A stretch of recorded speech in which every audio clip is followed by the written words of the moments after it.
Assalamualaikum warahmatullahi wabarakatuh. Hai sobat, apa kabarnya hari ini? Semoga selalu dalam keadaan sehat walafiat. Nah sobat, jika melihat kehidupan di era modern yang serba simpel ini, pernahkah sahabat bertanya-tanya seperti apa rasanya bila semua kemudahan yang ada ini tiba-tiba hilang dan zaman es kembali datang? Wah, enggak banget kan sobat? Nah, meskipun zaman dulu adalah zaman yang sulit, tapi buktinya nenek moyang kita mampu melewati hingga lahirlah generasi modern saat ini yang lebih pintar karena didasari oleh kemampuan yang didapatkan lewat sekolah. Di sekolah sahabat, pertama-tama kita diajarkan cara berkomunikasi, lalu cara membaca, dan kemudian cara-cara lainnya. Bagaimana kalau kemampuan itu tiba-tiba lenyap? Lalu bagaimana ya cara hidup nenek moyang kita pada masa praaksara di zaman dahulu yang tidak mengenal cara-cara tersebut? Apalagi sekolah, ya kan?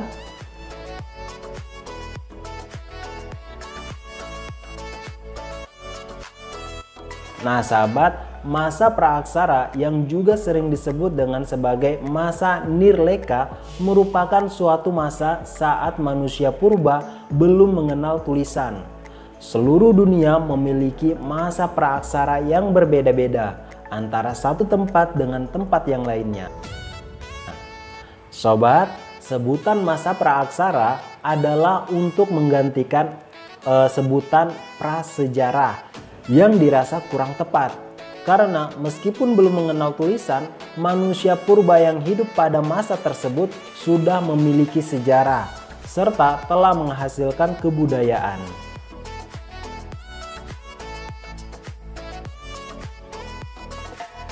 Sobat, meskipun belum diketahui secara pasti dan belum bisa dibuktikan, namun yang pasti masa praaksara dimulai sejak manusia purba mulai terdapat di muka bumi.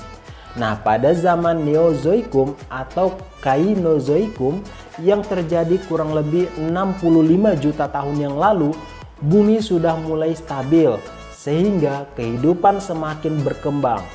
Neozoikum dibagi menjadi dua zaman, yaitu zaman tersier atau zaman ketiga dan zaman kuarter atau zaman keempat.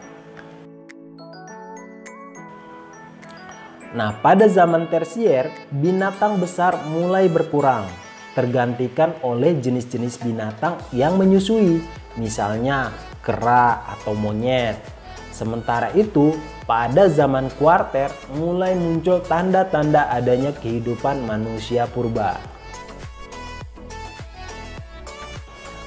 Nah sahabat, zaman kuarter sendiri terbagi ke dalam dua masa, yakni masa Pleistosen yang merupakan awal kehidupan manusia dan seringkali disebut sebagai zaman es, serta masa Halosen yang merupakan awal kemunculan Homo sapiens yang diyakini sebagai nenek moyang dari masa modern.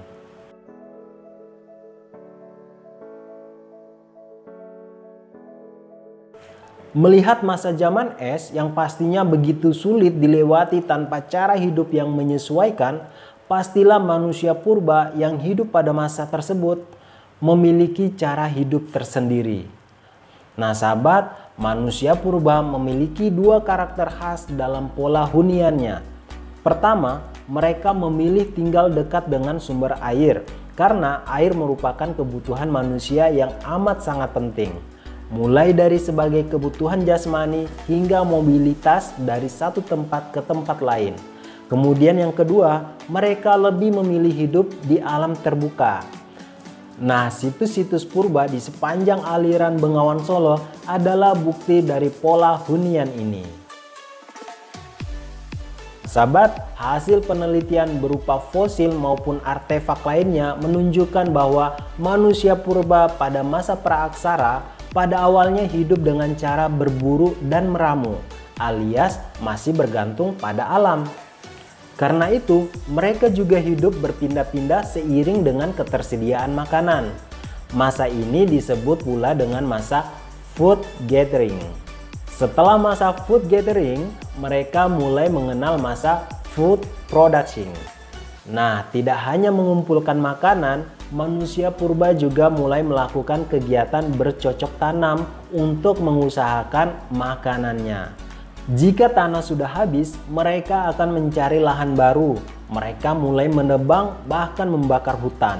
Jadi sahabat, kalau masih ada pelaku pembakaran hutan di tahun 2020 ini, mungkin dia hidup pada zaman yang salah, yakni zaman purba. Sobat, tahu tidak? Manusia pada masa praaksara juga memiliki sistem kepercayaan. Ada 3 sistem kepercayaan yang diyakini merupakan bagian dari masa praaksara. Yang pertama adalah animisme, yaitu yang mempercayai pengaruh roh nenek moyang bagi kehidupan. Dan kedua adalah dinamisme, yang mempercayai kekuatan suatu benda dalam mempengaruhi kehidupannya. Dan yang ketiga, tetomisme, yang mempercayai kekuatan hewan yang dianggap suci. Nah, semua hal ini sahabat dapat ditemukan dari hasil penelitian arkeolog, baik berupa fosil maupun artefak.